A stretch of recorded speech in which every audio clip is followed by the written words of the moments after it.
यानंतर आपण वळूया कोकणाकडे। कोकणामध्ये मात्र शिवसेनेचा आत्मविश्वास वाढवणारा निकाल ठरलाय।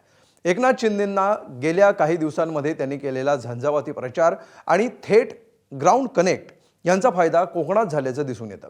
शिवाय कोकण आणि शिवसेना हे नातं किती मजबूत आहे हेही आजच्या निकालातनं पुन्हा दिसून आलंय। पण सिंधुदुर्गमध्ये मात्र राणेंनी गड राखलाय। कोकणात कुठला पक्ष सर्वात मोठा ठरला बघूया। भारतीय जनता पार्टीचा भारतीय जनता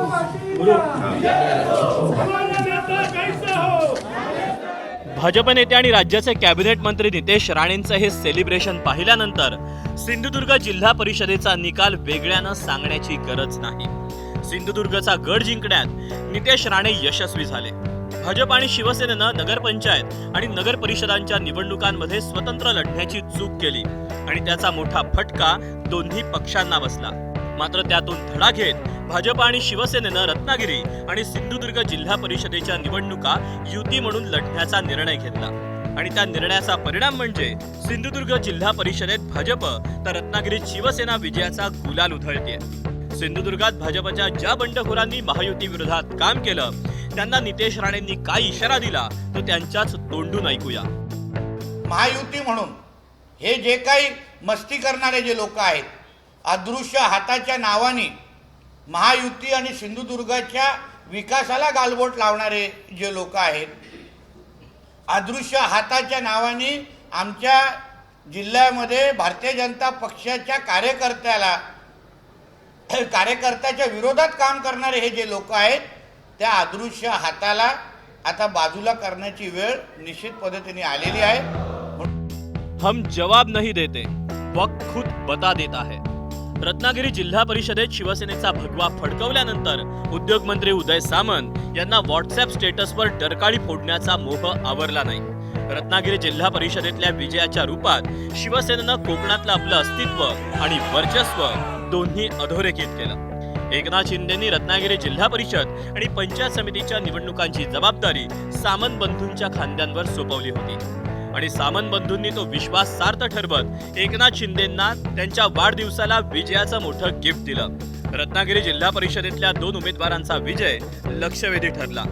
एक म्हणजे उद्योग मंत्री उदय सामंतांचे स्वीय सहाय्यक नेताजी पाटील, तर दुसरे रिक्षा चालवून उदरनिर्वाह करणारे सुमेश आंबेकर। नेताजी पाटील असणं हे गरजेचं होतं आणि म्हणून त्यांना उमेदवारी जाहीर केली। जर 100% लोकांनी सांगितलं नसतं नेताजीला तिकीट देऊ नका तर नक्की दिलं नसतं आणि म्हणून PA म्हणून काही दिलं नाही। सुमेश सर्वसामान्य कुटुंबातला जरी असला, रिक्षा जरी चालवत असला तरी त्या रिक्षातनं रात्री अपरात्री लोकांना, पेशंटना घेऊन जाणं, लोकांची सेवा करणं हे त्यानं केलेलं आणि अशी काही मक्तेदारी नाही ना कोणाची की मोठ्याच्याच पोरानं निवडणूक लढली पाहिजे। यावेळी उदय सामंत यांनी ठाकरेंच्या शिवसेनेला टोला मारण्याची संधी साधली नसती तरच नवल। कार्यकर्त्यांची निवडणूक म्हणजे पत्रक वाटणाऱ्याही कार्यकर्त्यांची निवडणूक आहे, तो देखील स्थानिक स्वराज्य संस्थेमध्ये लोकप्रतिनिधी झाला पाहिजे म्हणून त्याच्या प्रचाराला माननीय एकनाथ शिंदेसाहेब फिरतात आणि काही लोकांनी पक्षाची मुंबईची शाखा केलेली आहे, ती मुंबईच्या बाहेर देखील पडत नाहीत। याचे पडसाद देखील शिवसेनेचे जिल्हा परिषद पंचायत समिती वाढण्यामध्ये होणार आहे आणि काही लोकांना फक्त एकनाथ शिंदे साहेबांवर टीका करून जे स्वतःचं दुकान चालवायचं आहे ते या निवडणुकीनंतर बंद होणार। रत्नागिरी आणि सिंधुदुर्गात भाजपनं पार्टनर म्हणून शिवसेनेला निवडलं होतं। मात्र रायगडमध्ये जिल्हा परिषदेच्या निवडणुकीसाठी भाजपची पार्टनर होती अजितदादांची राष्ट्रवादी। तर रायगड जिल्हा परिषद निवडणूक शिवसेनेनं स्वबळावर लढवली। भरत गोगावले विरुद्ध सुनील तटकरे असं या लढतीचं स्वरूप होतं। दोन्ही नेत्यांनी एकमेकांना काट्याची टक्कर दिली। मात्र सोबतीला भाजप असूनही अजितदादांच्या राष्ट्रवादीला म्हणजेच तटकरेंना म्हणावं तसं यश मिळवता आलं नाही। काही अशा जागा आहेत ज्या अतिशय अल्पमतांनी, म्हणजे आमची चणेराची घोसाळा जिल्हा परिषद गटाची जागा असेल, अवघ्या 150 मतांनी आम्हाला तिथं पराभव हा पत्करावा लागला। काही ठिकाणी आहेत जिथं फार अंतर पडलेलं आहे, पण तरीसुद्धा शेवटी निवडणूक लढवायची घेतली म्हणल्यावर जय पराजय आलाच। त्याच्यामुळे त्या दोन्ही गोष्टी मान्य करून आम्ही त्या ठिकाणी चांगल्या पद्धतीनं काम करू। माध्यमांना प्रतिक्रिया देताना अजित पवारांच्या आठवणीनं आदिती तटकरेंच्या डोळ्यात अश्रू उभे राहिले होते। 28 तारखेला झालेली दुर्दैवी घटना ही आमच्या सगळ्यांचं मनोबल ही त्या ठिकाणी नक्कीच घटवणारी होती, कारण शेवटी ज्या नेतृत्वाच्या मार्गदर्शनाखाली आम्ही निवडणूक लढवत होतो. अचानकपणे सरदार गमावल्यानंतर सैन्याने ताकद ठेवणं हे आमच्या सर्वांसमोरचं आव्हान होतं. ही सर्व आमचे विजयी उमेदवार असतील सगळे आम्ही दादांच्या व्यक्तिमत्वाला साजेसं काम हे आम्ही सर्व मंडळी पुढच्या कालावधीमध्ये करणार.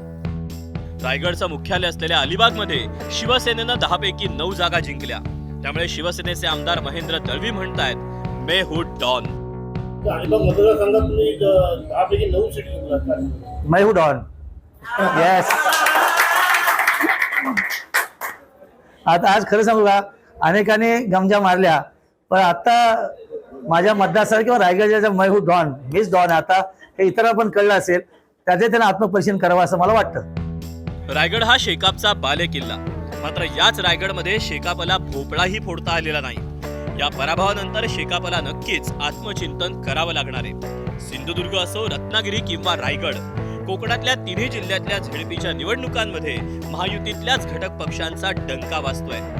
रायगडहून गणेश महाप्रळकर आणि सिंधुदुर्गहून सदाशिव लाडसह अमोल मोरे, एबीपी माझा, रत्नागिरी. एबीपी माझा, उघडा डोळे बघा नीट.